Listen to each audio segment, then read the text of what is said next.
Hello and welcome to my video on data and analytics on Azure. I'm Dave, aka the Azure Data Guy, and I'm a data and analytics architect at Microsoft.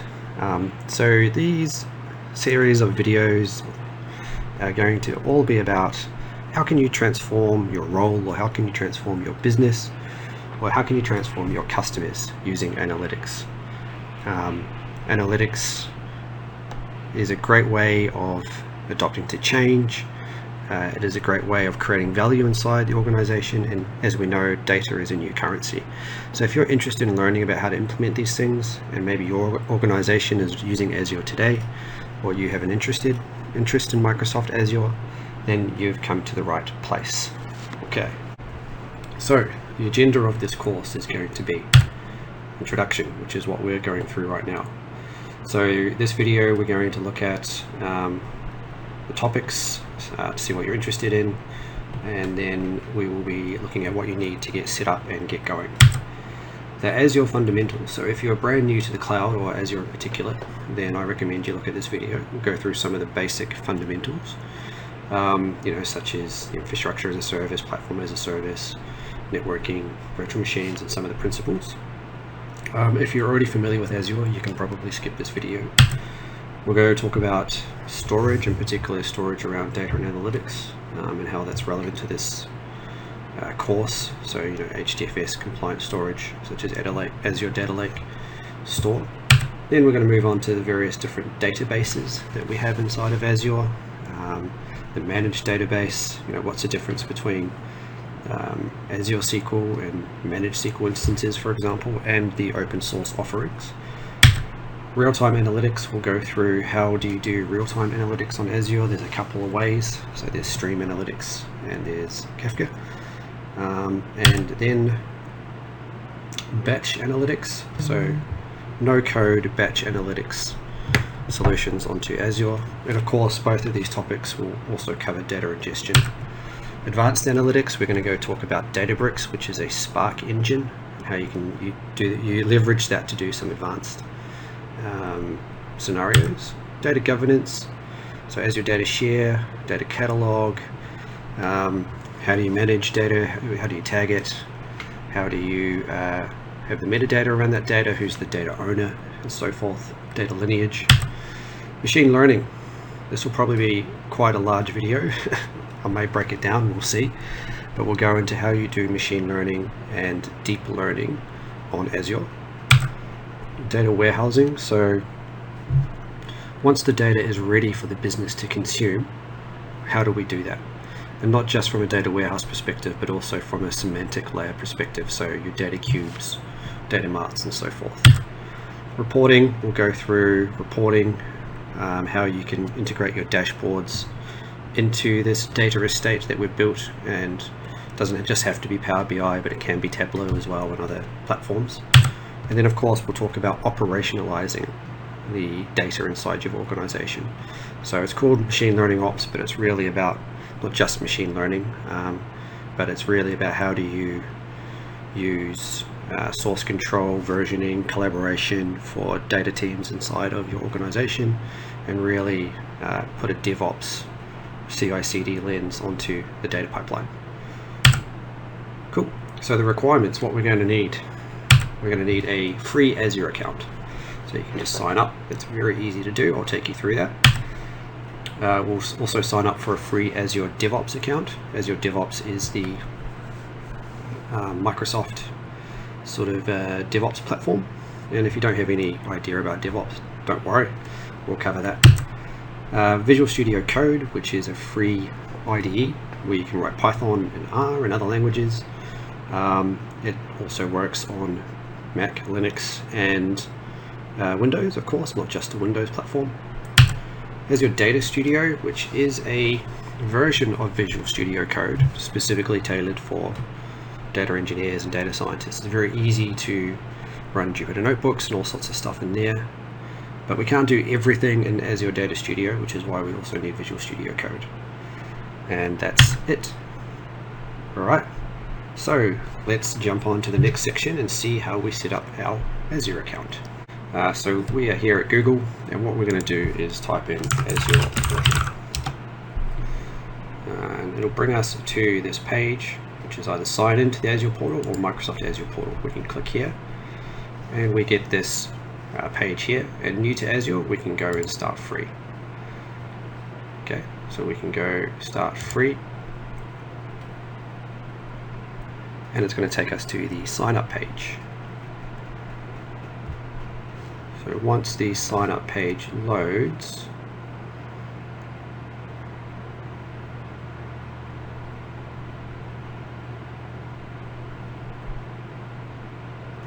okay, so it's asking for a Microsoft account, or we can also use a GitHub account as well.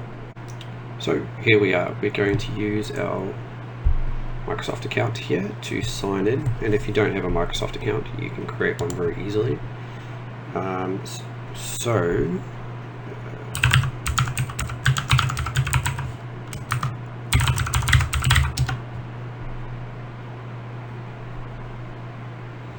Alright, and we're signed in.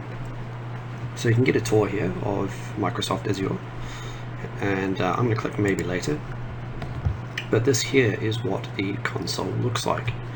Now we will go into some of the fundamentals of Azure in the next video, but it's worth noting to have a look at these free services.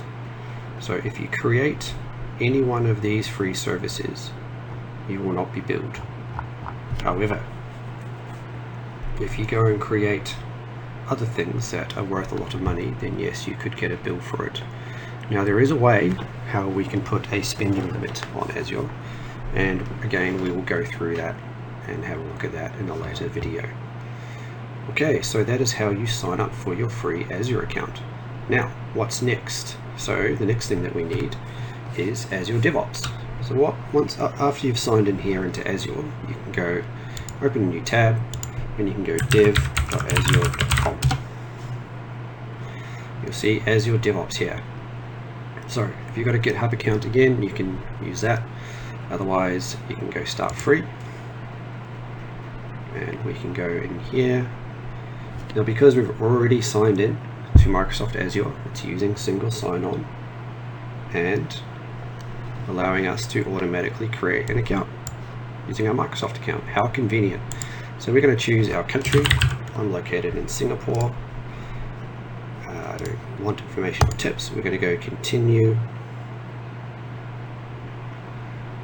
We are going to wait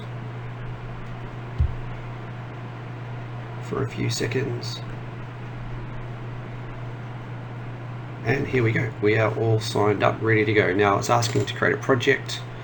We're not going to do a project yet. We'll cover this in a later video when we do machine learning ops, ML ops. Next on our list is Visual Studio Code.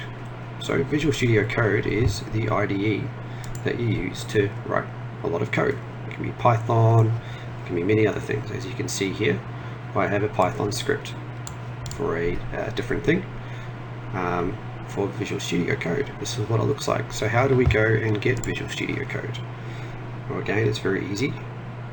So let's go back to our browsing session, and we'll go to Google and type Visual Studio Code. Visual Studio Code. This is the website we want to go to. Now we can download for Windows, or you can also download for Mac and Linux, and then follow the installation. You don't need an account or anything, and once you open up Visual Studio Code after it's been installed, this here is what it will look like. Okay, and then lastly, Azure Data Studio. So again, go to Google, Azure Data Studio. Here we go, download and install Azure Data Studio. Click on here. Again, Windows, macOS, and Linux. And then it's a very easy installation. And then once we open it, Azure Data Studio. Once we open Azure Data Studio, after you installed it, we will see something like this. It may ask you to enable preview features. If you just say yes to enable the preview features, it brings up this connection thing straight away because we don't have anything we're connected to. We can just cancel that and here we are. We are ready to go. One other thing to actually as well, if you don't have Python installed, you're going to want to install that. I'm assuming that you know Python. If you don't know Python, then, or you don't know R or any other programming language, then maybe go to a great website called datacamp.com. datacamp.com. And here you can actually start learning Python or R. I'd advise that you at least pick up one of these languages. This course is going to be mostly in Python. I don't know R. But I'm sure if you know R and not Python, you can convert it as we go through. And then of course there is one last great website for learning more about the cloud, and that is learn.microsoft.com. Personal learning. And here on learn.microsoft.com, or Microsoft Learn, you can start going through these learning paths. Now there is an Azure Fundamentals, which is great. There's also one for data, DevOps, and so forth. And this actually has built-in the labs as well. So that is my video for this session. For the next session, we're going to jump into Azure Fundamentals, and we'll see you there. Thank you very much.